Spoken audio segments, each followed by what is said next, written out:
నమస్తే, welcome to me TV news.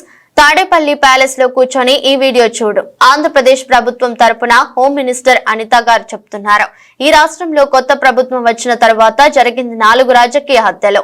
ఈ హత్యల్లో TDP వారే 3 చనిపోయారు. ఈ హత్యలు చేసింది వైసీపీ వాళ్ళు. రాష్ట్రంలో 36 హత్యలు జరిగాయని ఢిల్లీలో జగన్ అసత్యాలు చెప్పారు.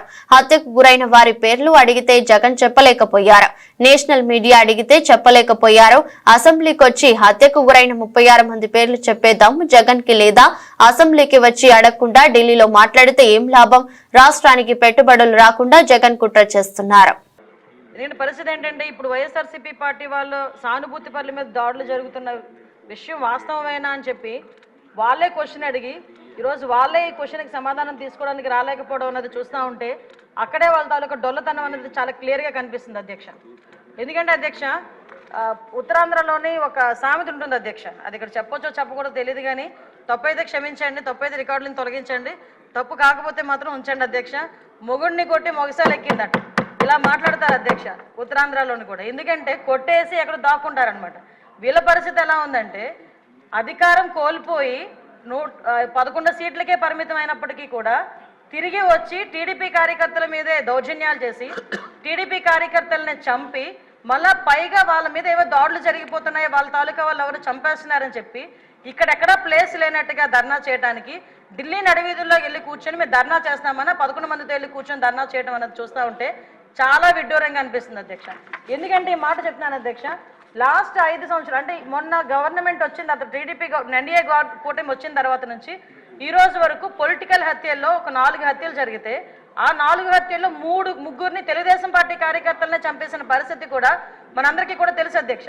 ఈ విషయాన్ని కూడా చాలా క్లియర్గా మేమందరం కూడా ప్రెస్లో కూడా చెప్పడం జరిగింది, విత్ క్రైమ్ నెంబర్స్ నేనైతే ఇవ్వడం జరిగింది అధ్యక్ష. ఇవన్నీ పక్కన పెడితే ఇప్పటికీ కూడా చాలా మంది తెలుగుదేశం పార్టీ కార్యకర్తల మీద వైఎస్ఆర్సీపీ నాయకులు సోషల్ మీడియాలో దాడి చేస్తున్నారు, వ్యక్తిగతంగా దాడులు చేస్తున్నారు, వాళ్ళ ఆస్తుల మీద దాడులు చేస్తున్నారు. అంటే ఇప్పటికీ కూడా అంటే ఎందుకు చెప్తున్నానంటే వాళ్ళు తిరిగి మేము చేస్తున్నామని చెప్పి టీడీపీ వాళ్ళు చేస్తున్నారు, జనసేన వాళ్ళు చేస్తున్నారు, బీజేపీ వాళ్ళు చేస్తున్నారని చెప్పి ఢిల్లీ నడివీధుల్లో కూర్చొని 36 మంది పొలిటికల్ హత్యలు జరిగినాయని ఎంత సిగ్గు లేకుండా మాట్లాడుతున్నారో ఒకసారి మనం కూడా ఆలోచించుకోవాలి అధ్యక్ష. ఇది రాష్ట్ర ప్రతిష్టకి సంబంధించిన విషయం అధ్యక్ష.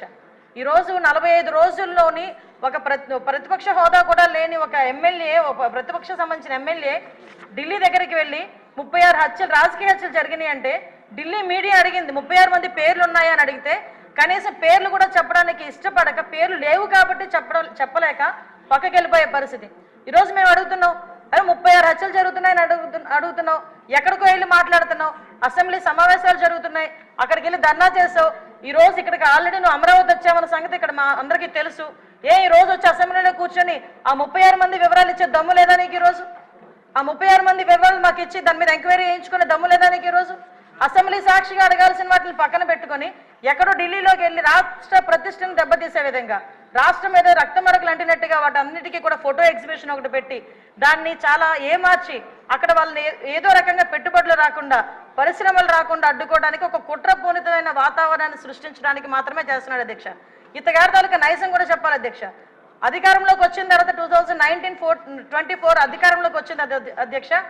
ఎంత దారుణం అంటే అమరావతికి బస్సు యాత్రకి సాక్షాత్తు 14 సంవత్సరాలు ముఖ్యమంత్రి చేసిన చంద్రబాబు నాయుడు గారు బస్సు యాత్రకి వెళ్తే ఆ బస్సు మీద రాళ్ళు రువ్వితే అధ్యక్ష అప్పుడున్న సాక్షాత్తు డీసీపీ గౌతమ్ సవాంగ్ గారు భావ స్వేచ్ఛ ప్రకటనను మాట్లాడిన సందర్భాన్ని కూడా ఈరోజు గుర్తు చేయాలి అధ్యక్ష. ఎందుకంటే ఆ రోజు శాంతి భద్రతలు ఎలా ఉన్నాయి, ఈ రోజు శాంతి భద్రతలు ఎలా ఉన్నాయి కంపేర్ చేయడానికి మీరు నాకు 5 నిమిషాలు టైం ఇవ్వాలి. ఎందుకంటే ఇది రాష్ట్ర ప్రతిష్టకు సంబంధించిన విషయం. ఆ రోజు ఆత్మకూరులో ఒక ఊర్లోని ఒకరిని వెలివేస్తే, ఒక గ్రూప్ ఆఫ్ పీపుల్ని వెలివేస్తే వాళ్ళ దగ్గరికి వెళ్ళడానికి వెళ్తే సాక్షాత్తు ముఖ్యమంత్రి 14 సంవత్సరాలు ముఖ్యమంత్రి చేసిన వ్యక్తి ఇంటి దగ్గరికి వెళ్ళి ఆ గేట్లకి తాడులు కట్టారు అధ్యక్ష. తాడులు కట్టడమే కాదు అధ్యక్ష, ఎల్జీ పాలిమర్స్ లో గ్యాస్ లీక్ అయితే వైజాగ్ వెళ్తే చంద్రబాబు నాయుడు గారిని వైజాగ్ ఎయిర్పోర్ట్ లోనే ఆపి ఎయిర్పోర్ట్ లో లిటరల్లీ చెప్పలు దాడి చేశారు. ఆ విషయంలో మొన్న నన్ను విష్ణుకుమార్ రాజు గారు కూడా క్వశ్చన్ చేశారు అధ్యక్ష, హోంమంత్రి ఏం చేస్తున్నారు అని. గుడ్లు ఇసరడానికి, అతని మీద టమోటాలు ఇసరడానికి, ఆఖరికి అక్కడి నుంచి కనీసం బయటికి రానివ్వకుండా కూడా చేసిన పరిస్థితి కూడా కనిపించింది అధ్యక్ష. వీళ్ళు ఈ రోజు శాంతి భద్రతల గురించి మాట్లాడుతున్నారు అధ్యక్ష. ఇదే పవన్ కళ్యాణ్ గారు ఆ రోజు మన అమరావతి రైతుల గురించి అక్కడికి పాదయాత్ర కింద వెళ్తే ముళ్ళ కంచెలు అడ్డుగా వేశారు అధ్యక్ష. ముళ్ళ కంచెలు దాటుకొని పక్కకు తీసుకొని